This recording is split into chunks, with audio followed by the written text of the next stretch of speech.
ផ្សែងហុយដាល់ភ្លើងដល់ក្រហមឆ្អិនឆ្អៅនេះមិនមែនជាការលេងសៀករហកម្មទេអ្នកនរគ្នាគឺជាស្នាដៃចុងភៅដ៏ចំណាននៅក្នុងហាងសុគន្ធរីសុបចងសាខាតាខ្មៅធ្លាប់ទៅលើគេច្រៀងសូរិយាហៅខ្យងអត់ដឹងខ្យងយកទៅណាតែពិតគេយកវាដាក់ក្នុងឆ្នាំងសោះតោះមុននឹងឈានទៅដល់មុខម្ហូបយើងមកស្គាល់ទីតាំងសិន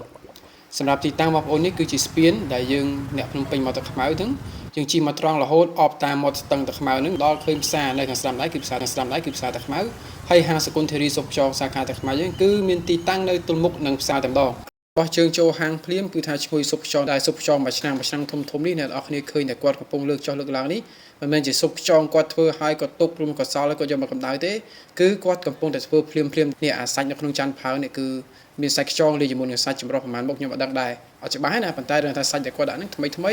ហើយនៅពេលដែលយើងញ៉ាំទៅគឺថាអត់មានប៉ះឆ្អឹងប៉ះអីទេឥឡូវម៉ោងដែលខ្ញុំមកនេះគឺម៉ោង 4:75 ហើយអ្នកនរគ្នាឃើញបានគឺនៅលើតុភ្ញៀវមួយណាក៏មានសុបខ្យងដែរដែលគាត់ចូលមកភាសាបដាអញ្ចឹងណាដោយពាក្យចាស់ថាសឡឆ្ងាញ់ភាសាគ្រឿងតែសុបឆ្ងាញ់ភាសាគ្រឿងហើយត្រូវមានអីមួយទៀតគឺទឹកជ្រលក់អ្នកនរគ្នាទឹកជ្រលក់នៅទីនេះគឺគាត់ផលិតខ្លួនឯងថ្មីដើម្បីធានាទាំងរសជាតិនិងគុណភាពគឺគាត់ធ្វើខ្លួនឯងអត់ទិញពីគេស្រាប់គីឡូព្រមក៏លីត្រអីទេណាមួយហាងគាត់ទល់មុខផ្សារស្រាប់អញ្ចឹងរាល់គ្រឿងផ្សំណាគ្រឿងទេសអីគឺគាត់ទៅរើសខ្លួនឯងទិញមកអ្នកនរគ្នាឃើញពិសេសនៃការធ្វើរបស់គាត់នឹងមានទឹកក្រូចឆ្មា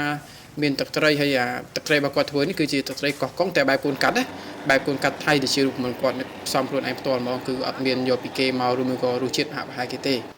េអ្នកនរគ្នាកុំបារម្ភថាហាងគាត់ក្រៅពីសុបខ្យងមានដីញ៉ាំទៀតយើងមកកលេចមើលមិនដូចនេះម្ហូបរបស់គាត់គឺមានជាង100មុខមានដូចជាងាវអប់អំបិលម្ទេសទងយ៉ាំគ្រឿងសមុទ្រប្រហិតអប់ត្រីហមដុតអំបិលម្ទេសអញ្ចឹងណាសាច់គោសាច់កែបអីគឺមានច្រើនមុខមែនទែនជាក់ស្ដែងខ្ញុំទៅនេះគឺខ្ញុំកំងចំនួន5មុខហើយមុខម្ហូបខ្ញុំកំងធានាថាប្លែកអញ្ចឹងយើងទៅមើលមុខម្ហូបដែលខ្ញុំដាក់តម្រៀបនៅលើតុនឹងសិនណាមុននឹងឈានទៅដល់មុខម្ហូបមួយថាឈ្មោះអីរបៀបចម្អិនវាម៉េចអញ្ចឹងមុខម្ហូបទី1ដែលខ្ញុំបង្ហាញនេះមានឈ្មោះថាអង្កែបភពផ្កាយអ្នកនរគ្នាស្ដាប់ទៅដូចចម្លែកមែនទេមិនក៏មានឈ្មោះថាអង្កែបភពផ្កាយតែបើមើលពីវិធីចម្អិនរបស់វាទៀតគឺពិតជាចម្លែកមែនហើយខ្ញុំថាមានតែមួយដែលខ្ញុំធ្លាប់ជួបមកហ្នឹងគឺគាត់ដុតថ្មអ្នកគ្នាអាថ្មនេះថ្មដុតអត់ផ្ទុះថ្មភ្នំណាហើយគាត់យកអាកម្ដៅពីថ្មហ្នឹងយកទៅចម្អិនកែបហ្នឹងគឺខ្ញុំសរសើរពីកំណត់ច្នៃប្រឌិតការនៅគេផ្លែថ្មីរបស់គាត់មែនតើហើយថ្មហ្នឹងទៀតសោតនៅពេលដែលវាឆេះវាងុំនិយាយទៅវាក្តៅងុំល្អអញ្ចឹងវាចម្អិនកែបបានឆ្អិនសពមែនតើព្រោះអ្នកនេះឃើញអាសាច់កែបនៅក្នុងមួយខ្ទះដែលខ្ញុំកំពុងតែកាន់ហ្នឹងគឺសាច់កែបឆៅហើយគាត់មានគ្រឿងរបស់គាត់មានស្លឹកខៃមានស្លឹកក្រូចសើចអីចឹងណាហើយគាត់ដាក់វាចូលទៅក្នុងអាថ្មដែលកំពុងតែក្តៅហ្នឹងខណៈដាក់ភ្លាមគាត់ចាក់ស្រាបៀរចូលដើម្បីជាទឹកជំនួយឲ្យមានចំហាយធ្វើឲ្យសាច់កាន់តែឆ្អិនសពសាច់កែបនេះនៅពេលដែលឆ្អិនហើយខ្ញុំប្រាប់អ្នកនរគ្នាញ៉ាំទៅអត់មានប៉ះឈាមជាប់ឆ្អឹងជាប់អីទេគឺគាត់ចម្អិនវាបានល្អមែនតើហើយដាក់ភ្លាមអ្នកនរគ្នាឃើញហើយពុះផុយចឹងណ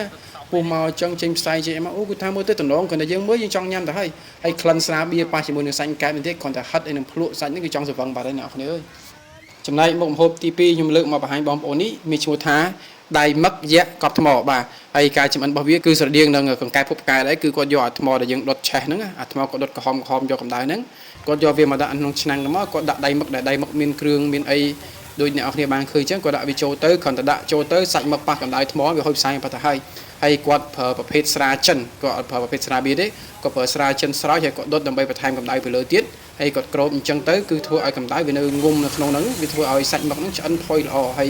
លក្ខណៈពិសេសរបស់វាតិចខ្ញុំនឹងនិយាយនៅពេលដែលខ្ញុំភ្លក់ចំណែកមុខម្ហូបទី3យើងមើលទៅសាមញ្ញទេសាច់គោស្រែបន្លែស្រស់តែវាមានឈ្មោះថាគោទឹកស៊ីអ៊ីវដោយលក្ខណៈពិសេសរបស់វានឹងគឺនៅលើទឹកស៊ីអ៊ីវផ្ទាល់តែម្ដងហើយនៅពេលញ៉ាំខ្ញុំនឹងនិយាយអំពីរសជាតិនៃទឹកស៊ីអ៊ីវផ្ទាប់ជាមួយនឹងសាច់គោជាមួយនឹងកម្រិតសាច់គោដែលយើងអាចរើសបានថាឆ្អិនប៉ុណ្ណាកម្រិតឆ្អិនប្រមាណភាគរយដោយសារតែយើងជាអ្នកជ្រលក់ផ្ទាល់យើងមានចក្រានយើងមានទឹកក្នុងផ្ទះមុខម្ហូបទី4យើងមានឈ្មោះថាបកាឆេះហើយបកានេះគឺគាត់បំពងសិនគាត់បំពងឲ្យវាស្រួយស្រាប់ឆ្អិនអស់ហើយគាត់យកវាមកលីងជាមួយនឹងគ្រឿងរបស់គាត់ចូលសពសាច់ចូលគ្រឿងពេញអស់ហើយគាត់មករុំជាមួយនឹងกระดาษប្រាក់នេះជាការរុំដល់ចំណានរបស់គាត់ឃើញធ្វើដែរគាត់ហើយក៏រុំឲ្យគាត់អុកមួយគាត់អុកដើម្បីឲ្យគ្រឿងវាឡើងសពដល់លើអញ្ចឹងណាហើយក៏បានដាក់ស្រាចិនបាញ់ជុំវិញស្រោចមកដាក់ភ្លើងដុតទៀតដើម្បីកម្ដៅម្ហូបរសជាតិរបស់ម្ហូបក៏វាស្ថិតនៅលើកម្ដៅដែរមុខម្ហូបទី5មុខម្ហូបប្រចាំហាងហើយក៏ជាមុខម្ហូបប្រចាំតុគ្រប់ភ្ញៀវទាំងអស់ដែលគាត់ចូលមកគឺគាត់តែងតែកំងគឺស៊ុបខ្យងសុគន្ធរ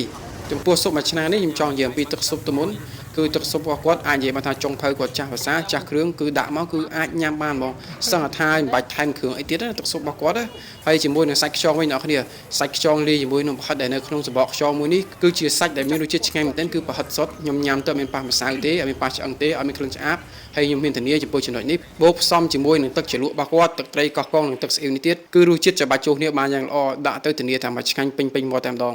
ពោះសាច់ត្រាវនៅក្នុងទឹកស៊ុបនេះវិញគឺជាសាច់ត្រាវបំពងអញ្ចឹងគឺសាច់ត្រាវអត់មានបានបែកលាយនៅក្នុងទឹកស៊ុបទេធ្វើឲ្យយើងអាចញ៉ាំទៅរសជាតិត្រាវគឺនៅតែមូលយើងញ៉ាំទៅសបករឹងខាងក្រៅពីក្នុងទុនគឺថាឆ្ងាញ់ជាប់ចិត្តមែនតើ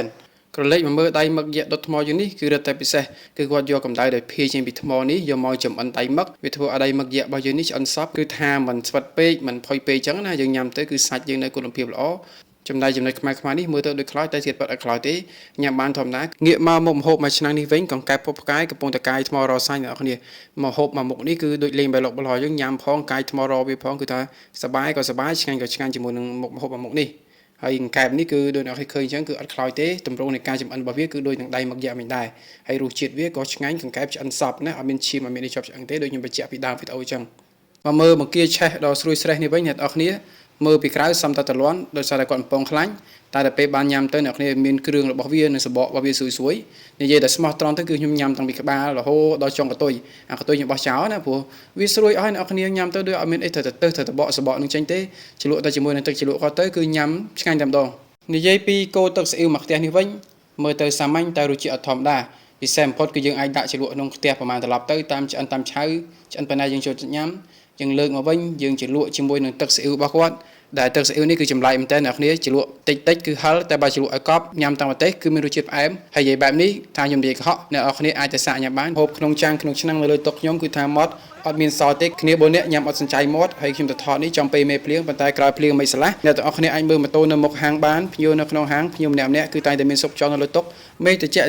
ត្រូវនឹងស៊ុបខ្យងក្តៅហុយបើញ៉ាំជាមួយនឹងបងប្អូនក្រុមគ្រួសារក្រុមការងារមិត្តភ័ក្តិក៏ដូចជាគូស្នេហ៍ធានាថាឆ្ងាញ់ជាប់ចិត្តអ្នកនរគ្នាអាចឃើញបានគឺថាហាងរបស់គាត់នេះវែងមែនតើគឺគាត់មកយក3តូបតែឯងតែម្ដងភ្ញៀវតាំងពីចុងតុកដល់ដើមតុកតាំងពីដើមហាងដល់ចុងហាងគឺថាបងប្អូនដែលញ៉ាំនេះអ្នកនរគ្នាដឹងហើយស៊ុបបើកម្លាំងធ្វើការហត់មួយថ្ងៃហើយល្ងាចឡើងបានស៊ុបទៀតគឺថាមានកម្លាំងព្រឹសតែម្ដងហើយចំពោះស៊ុបខ្យងនេះគឺថាដាច់តាំងពីមេភ្លៀងអ្នកនរគ្នាដាច់តាំងម៉ោង4ភ្ញៀវមកខ្ចប់2ខ្ចប់ទៅណាចង់ញ៉ាំអាចទៅសាក់ផ្ទាល់ខ្លួនបាន